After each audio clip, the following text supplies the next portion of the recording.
Video शुरू करने से पहले सब्सक्राइब कीजिए ऑक्सी कोचिंग यूट्यूब चैनल को और बेल आइकन को ऑल पे कीजिए, जिससे फ्यूचर में कोई वीडियो आप मिस ना करो। अगर आपने पहले से ही सब्सक्राइब कर रखा है तो थैंक यू वेरी मच।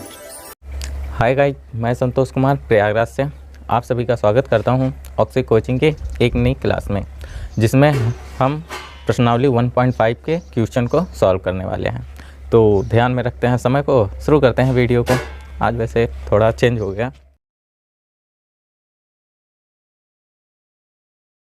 तो क्वेश्चन पर बढ़ने से पहले मैं आपसे रिक्वेस्ट करूंगा कि यार वीडियो को जहां तक हो वहां तक शेयर करो, क्योंकि इस समय बहुत से छात्रों की ये नीड है कि वो ऑनलाइन क्लास को कहीं ना कहीं से ज्वाइन करें। इसके बारे में पता होना चाहिए, तभी तो वो ज्वाइन करेंगे और उनका भी नुकसान ना हो और आपका भी नुकसान ना हो। सो चलते हैं पहले क्वेश्चन के ऊपर। तो पहला क्वेश्चन है, बताइए नीचे दी गई संख्याओं में कौन कौन परिमेय हैं और कौन कौन अपरिमेय हैं। बहुत अच्छी बात है, हमें कुछ संख्याएं दी गई हैं, लगभग 5 है, और इसमें यह बताना है कि हाँ ये संख्या परिमेय है और ये संख्या अपरिमेय है। बहुत अच्छी बात है। अब ये कब बता पाओगे? जब आपको पता होगी कि परिमेय किसे कहते हैं और अपरिमेय किसे कहते हैं। जब इन दोनों संख्याओं के बारे में आपको अच्छे से नॉलेज होगा तब आप आसानी से हल कर पाओगे। और अगर आपके पास नॉलेज नहीं है तो हमारी नंबर सिस्टम वाली प्लेलिस्ट को चेक कर लेना, बाकायदे आपको समझ में आ जाएगा। तो सबसे पहले हम इसके पहले ऑप्शन की बात करें तो पहला ऑप्शन ही है 2 माइनस अंडर रूट 5। तो देखो ये अंडर रूट 5 जो है ये तो अपरिमेय है, लेकिन ये जो 2 है ये परिमेय है। ठीक है, तो अब परिमेय संख्या में से अपरिमेय संख्या घटने पर क्या आता है? तो देखो किसी भी परिमेय संख्या में से अगर हम अपरिमेय संख्या घटाएंगे, जैसा कि इस क्वेश्चन में दिया गया है, तो सड़क के किनारे वीडियो बनाने का यही नतीजा है। तो देखो किसी परिमेय में से अगर अपरिमेय संख्या घटाते हैं तो जो हमें शेषफल मिलता है वो अपरिमेय मिलता है, यानी कि ये पूरी संख्या क्या होगी? अपरिमेय होगी। ठीक है, अपरिमेय। तो आई थिंक कि आप जान रहे हैं किसी भी परिमेय संख्या में अपरिमेय संख्या को चाहे घटाएं, चाहे जोड़ें, चाहे गुणा करें, चाहे भाग करें, हर हालत में अपरिमेय संख्या ही आएगी। ठीक है, पढ़ते हैं दूसरे क्वेश्चन के ऊपर। तो दूसरा क्वेश्चन है 3 + अंडर रूट 23 - 23। चलो ये थोड़ा इंटरेस्टिंग सा क्वेश्चन है। 3 + अंडर रूट 23 माइनस फिर से अंडर रूट 23। तो ये क्या है? ये परिमेय है या अपरिमेय है? तो इसके लिए हम क्या करेंगे, इस कोष्टक को आप हल करते समय हटा दोगे नेक्स्ट स्टेप में। यहाँ पे जब आप इस कोष्टक को हटा दोगे तो ये 23 देखो 23 प्लस में है अंडर रूट और ये 23 माइनस में है, तो ये प्लस माइनस तो कट जाएगा ना। तो आगे अब बचेगा क्या? सिर्फ 3 ही तो बचेगा। और 3 आप बताओ कि परिमेय है या अपरिमेय। अगर आप थोड़े से भी जानकार हो तो आप फटाक से बता दोगे कि ये परिमेय है। तो बढ़ते हैं अभी थर्ड क्वेश्चन पर। तो तीसरा क्वेश्चन है 2√7। देखो मेरी ये आदत हो चुकी है कि कहीं अगर अंडर रूट है तो उसे मैं केवल रूट बोलता हूँ, अंडर मैं भूल जाता हूँ बोलने को। तो सो इस चीज़ में थोड़ा कंप्रोमाइज़ करना। तो क्वेश्चन है 2√7/7√7। ठीक है, क्या है? 2√7/7√7। तो ये बहुत ही आसान है। इस अंडर रूट 7 से ये √7 काट दो, बचेगा क्या आपका?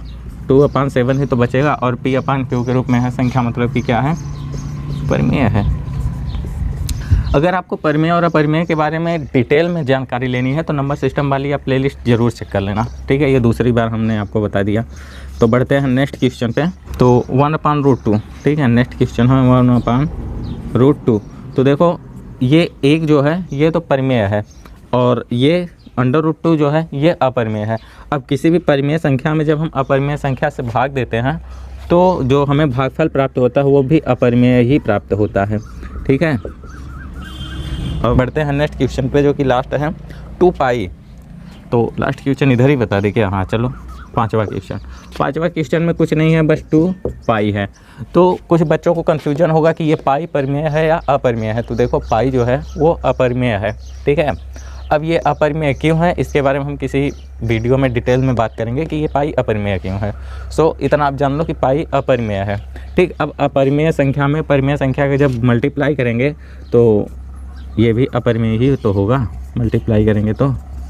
ठीक है, तो पहला क्वेश्चन यहाँ पे समाप्त होता है। बढ़ते हैं दूसरे क्वेश्चन पे। दूसरा क्वेश्चन, निम्नलिखित व्यंजकों में से प्रत्येक व्यंजक को सरल कीजिए। हाँ, अब जाके असली मैथ वाली क्वेश्चन जाके मिली है, जिसे हम सरल कर सकते हैं, सॉल्व कर सकते हैं। वैसे भी काफ़ी इजी क्वेश्चन है, आप आसानी से कर लोगे, बहुत ही इजी है। पहला क्वेश्चन देखते हैं, 3 + √3 ब्रैकेट में 2 + √2। ठीक है, बहुत ही सरल है। एक कोष्टक में क्या है 3 + √3 और दूसरे में 2 + √2। ठीक है, बहुत ही डिटेल में आपको समझाएंगे। अगर आपको बीजगणित का गूढ़ा भाग आपको पता है तो बहुत ही आसानी से आप इसे हल कर लोगे। ठीक है, तो देखो 3 + √3 का मल्टीप्लाई हमें इसके साथ करना है, तो सबसे पहले 3 का मल्टीप्लाई 2 के साथ करेंगे तो क्या होगा 6 होगा। बहुत अच्छे। अब फिर से इस 3 का मल्टीप्लाई + √2 के साथ करेंगे तो क्या होगा +3√2 होगा। अब फिर इस 3 का अब यहाँ पे देखो इसका मल्टीप्लाई हमने पहले इसके साथ किया फिर इसके साथ किया। ठीक है, अब बचा ये √3, तो अब इसका मल्टीप्लाई इसके साथ करेंगे फिर इसके साथ करेंगे, बहुत ही आसान है। अब √3 का मल्टीप्लाई जब 2 के साथ करेंगे तो क्या होगा 2√3, और जब √3 का मल्टीप्लाई √2 के साथ करेंगे तो क्या होगा √3 × 2। तो आप डायरेक्ट 6 लिख दो ना, नेक्स्ट लाइन बढ़ाने की आवश्यकता क्या है। ठीक है, तो यही हमारा आंसर है। इसके आगे हम और कुछ इसे सॉल्व नहीं कर सकते। पहला क्वेश्चन का आंसर आपके सामने है। बढ़ते हैं नेक्स्ट क्वेश्चन पे, तो जो कि है 3 + √3 3 - √3। बहुत ही आसान सा क्वेश्चन दे रहा है यार। ये पहला था, ये दूसरा है। तो 3 + √3 नेक्स्ट में 3 - √3। तो बहुत ही इजी क्वेश्चन है। इस क्वेश्चन में आपको एक फार्मूला लगाना पड़ेगा, जो कि फार्मूला आपको पता होना चाहिए, a + b और a - b = a² - b²। इस फार्मूले के बारे में आपको पता होना चाहिए। वैसे इसका निगमन भी हमने पिछली वीडियो में कर रखी है, तो आप चाहो तो देख सकते हो।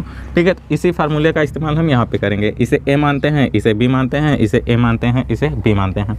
सेम देखो a + b a - b, a + b a - b = a² - b² होगा। बहुत अच्छे। जब a² होगा यानी कि 3² - b² होगा यानी कि √3 का स्क्वायर। अब 3² होगा 9। अब √3 का स्क्वायर जब करेंगे तो ये रूट जो है इस स्क्वायर से कट जाएगा, तो केवल 3 बचेगा -3 = 9 में से 3 अगर माइनस करेंगे तो क्या होगा 6। ये 6 जो है आंसर है। बहुत ही आसान क्वेश्चन है, 1-2 बार आप अगर खुद से सॉल्व करने की कोशिश करोगे तो नॉर्मली हो जाएगा। बढ़ते हैं नेक्स्ट क्वेश्चन के ऊपर। तो तीसरा क्वेश्चन है √5 + √2 का होल स्क्वायर। ठीक है, तो हमें पहले इसे हटाना पड़ेगा। क्वेश्चन था √5 + √2 होल स्क्वायर, √5 + √2 होल स्क्वायर। तो ये भी बहुत आसान क्वेश्चन है। इसको भी सॉल्व करने के लिए हमें बीजगणित से एक फार्मूले की आवश्यकता पड़ेगी। तो a + b होल स्क्वायर का फार्मूला होता है a² + b² + 2ab। ठीक है, इसी फार्मूले का इस्तेमाल हम यहाँ पे करेंगे और बहुत ही आसानी से हल हो जाएगा। √5 को a मानते हैं और √2 को b मानते हैं। अब जहाँ जहाँ पे a है वहाँ पे √5 करेंगे और जहाँ जहाँ पे b है वहाँ पे √2 करेंगे। सिंपल।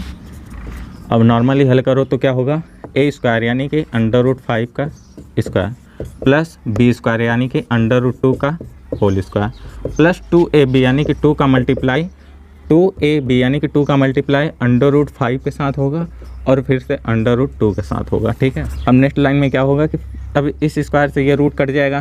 ठीक है, तो ये हुआ 5 प्लस सेम यहाँ भी होगा तो ये बचेगा 2 प्लस। अब देखो 2 का मल्टीप्लाई तो इनके साथ नहीं हो सकता, लेकिन ये √5 का मल्टीप्लाई √2 के साथ होगा, तो 5 दूनी क्या होगा 10, तो 2√10 हो जाएगा। ठीक है, इस √5 का मल्टीप्लाई इस √2 के साथ किया तो √10 आ गया।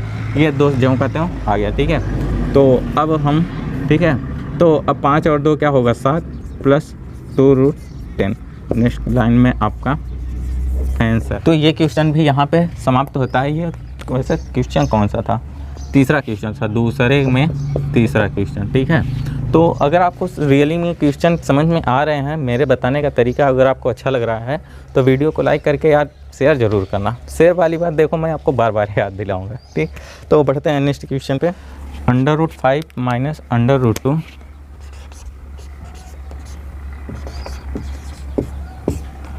यही चीज़ आगे की √5 - √2, फिर नेक्स्ट में √5 + √2। अब देखो ये जो क्वेश्चन है वो भी जस्ट जो कहते हो दूसरे नंबर जैसा ही क्वेश्चन है, बशर्ते दूसरे में प्लस पहले किया था माइनस बाद में किया था, तो हम जानते हैं इससे कोई फ़र्क नहीं पड़ता।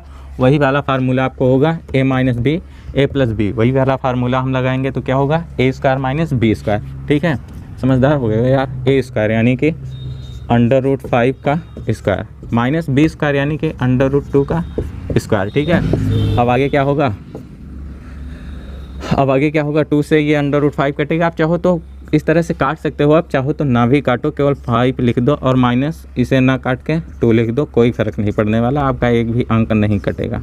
ठीक है, इसके बाद 3 बचता है आपका आंसर। तो दूसरे का अंतिम ऑप्शन भी हमने हल कर लिया। अब बढ़ते हैं तीसरे क्वेश्चन के ऊपर, जो कि बहुत ही लंबा क्वेश्चन दे रखा है। आपको याद होगा कि पाई को एक वृत्त की परिधि मान लीजिए सी और उसका व्यास मान लीजिए डी के अनुपात से परिभाषित किया जाता है। हाँ, पाई का एक फार्मूला होता है, पाई इक्वल टू C/D, वही चीज़ यहाँ पे दिया है, परिभाषित किया जाता है, अर्थात पाई इक्वल टू C/D है। यह इस तथ्य का अंतर्विरोध करता हुआ प्रतीत होता है कि पाई अपरिमेय संख्या है। इस अंतर्विरोध का निरूपण आप किस प्रकार करेंगे? बहुत ही डीप क्वेश्चन दे दिया है, यहाँ पे आपको थोड़ा माइंड लगाने की ज़रूरत पड़ेगी। हमें पता है कि पाई क्या है, अपरिमेय है। पाई क्या है, अपरिमेय है। ध्यान लगा के देखना, तभी आपको शायद समझ में आएगा। अपरिमेय है, ठीक है, पाई अपरिमेय। अब ये P/Q के रूप में है ना, C/D तो है और P/Q के रूप में है, तो इसे हम क्या मानते हैं, परिमेय मानते हैं। ठीक है, तो क्या अपरिमेय इक्वल टू परिमेय हो गया क्या? तो ये बिल्कुल भी गलत है, परिमेय इक्वल टू अपरिमेय नहीं होता। हम इसको यहाँ पर भी लिख लें कि C/D जो है वो परिमेय दिख रहा है। ठीक है, परिमेय दिख रहा है। जो C है, C को क्या बोल रहा है इसने कि वृत्त की परिधि। ठीक है, वृत्त की परिधि, और D क्या है, व्यास। अब देखो, अगर C/D है तो परिमेय है, लेकिन परिधि अपान व्यास है तो ये भी अपरिमेय है। ध्यान से सुनना, मैंने क्या बोला कि पाई अपरिमेय है, इक्वल टू C/D अगर लिखा है तब हम केवल C/D को परिमेय मानेंगे, लेकिन परिधि अपान व्यास लिखा है तब उसे अपरिमेय मानेंगे। अब अपरिमेय क्यों है? अगर जैसे कि हमने एक वृत्त बता दिया, ठीक है, हमने एक वृत्त बना दिया और हमने आपसे बोला कि इसका व्यास कितना है, तो आपको हमने अगर स्केल दे दिया तो आप नापोगे तो मान लो कि 5 सेंटीमीटर इसका व्यास आ रहा है। तो क्या सचमुच इसका व्यास 5 सेंटीमीटर ही है? उससे थोड़ा सा भी कम और थोड़ा सा भी अधिक नहीं है। अब यहाँ पे देखो, एक अल्पतमांक होता है कि आपके स्केल का अल्पतमांक क्या था, 1 सेंटीमीटर था। ठीक है, आपके स्केल का अल्पतमांक 1 सेंटीमीटर था, मतलब कि जो आपका स्केल है वो 1 सेंटीमीटर से छोटी कम दूरी नहीं नाप सकता। समझ में आया मैं आपको क्या बता रहा हूँ कि आपका स्केल जो है वो 1 सेंटीमीटर से कम दूरी नहीं माप सकता। तो मान लो कि ये 5 सेंटीमीटर से थोड़ा सा बड़ा हो, जो कि आपका स्केल माप ही नहीं सकता, तो बताएगा क्या? यहाँ पे आप सपोज करो कि यहाँ पे ये इसका व्यास जो है वो 5.000000039 ये है, लो कि ये व्यास इतना है। तो हमें ये जो यहाँ तक है, तो इतना कम अल्पतमांक का स्केल तो हमारे पास है ही नहीं। अब जब स्केल ही नहीं है तो ये हम नहीं माप सकते, तो इसके लिए हम क्या करते हैं कि केवल 5.0 ही इसे हम बता देते हैं। ये बता ही नहीं सकते, तो इसे हम क्या करते हैं, छोड़ देते हैं। केवल हम इसका सन्निकट मान, हाँ सन्निकट मान आपने सुना है कि सन्निकट मान कहते किसे हैं? जैसे कि कहीं पे अगर जैसे 9,999 रुपये लिखा है, ठीक है, तो हम सिंपल इसे सन्निकट मान में क्या मानते हैं, 10,000 मानते हैं ना, ये मान लेते हैं। तो उसी प्रकार इसे हम छोड़ के केवल इतना ही मान लेते हैं। आई थिंक कि आप समझ रहे होंगे। तो इसी तरह से मान लो कि यह जो है इसका व्यास जो है ये परिमेय है या अपरिमेय है, तो हम कैसे निश्चित कर पाएंगे? जब हम इस व्यास को एग्जैक्ट नाप ही नहीं सकते, मेजर ही नहीं कर सकते, तो हमने कैसे निश्चित किया कि ये व्यास परिमेय है? उसी तरह से इसकी परिधि भी हम एग्जैक्ट मान नहीं बता सकते।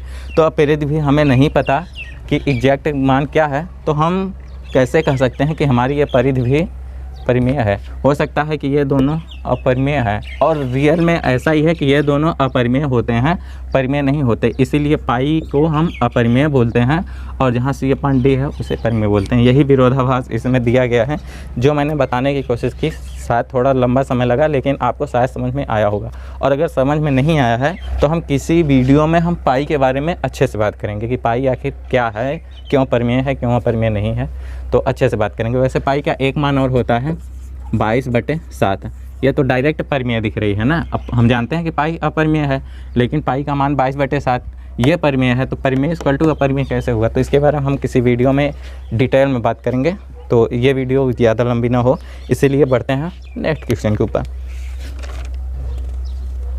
तो नेक्स्ट क्वेश्चन है संख्या रेखा पर √9.3 को निरूपित कीजिए। तो देखो चौथा और पांचवा ये जो 2 क्वेश्चन बच रहे हैं इसे हम नेक्स्ट क्लास में देखेंगे। और वैसे भी ये वाली क्लास काफ़ी बड़ी हो गई है, काफ़ी लंबी वीडियो बन गई है। सो इस वीडियो को यहीं पे समाप्त कर रहे हैं। अगर समझ में आया है ये वीडियो, आपको पढ़ाने का मेरा तरीका अच्छा लगा है, तो वीडियो को लाइक कर देना। और फिर से बता रहा हूँ कि दोस्तों के साथ शेयर ज़रूर कर देना, और कमेंट करके हमें इस वीडियो के बारे में अपनी राय बताओ, जिससे कि हम इस वीडियो को और बेहतर बना सकें। और आप चाहो तो इंस्टाग्राम और टेलीग्राम की लिंक डिस्क्रिप्शन में दी गई है, आप चाहे तो हमें वहाँ पर जाकर भी फॉलो कर सकते हो। और आगे की क्लास आपसे मिस ना हो जाए, छूट ना जाए, तो हमारे चैनल को सब्सक्राइब करके नोटिफिकेशन बेल को ऑल पे कर लेना, जिससे कि जब भी अगली क्लास मैं अपलोड करूँ तो आपको तुरंत नोटिफिकेशन मिल जाए। सो समाप्त कर रहे हैं इस क्लास को यहीं पे, मिलते हैं आपसे अगली क्लास में। तब तक के लिए ख्याल रखना अपना, बाय।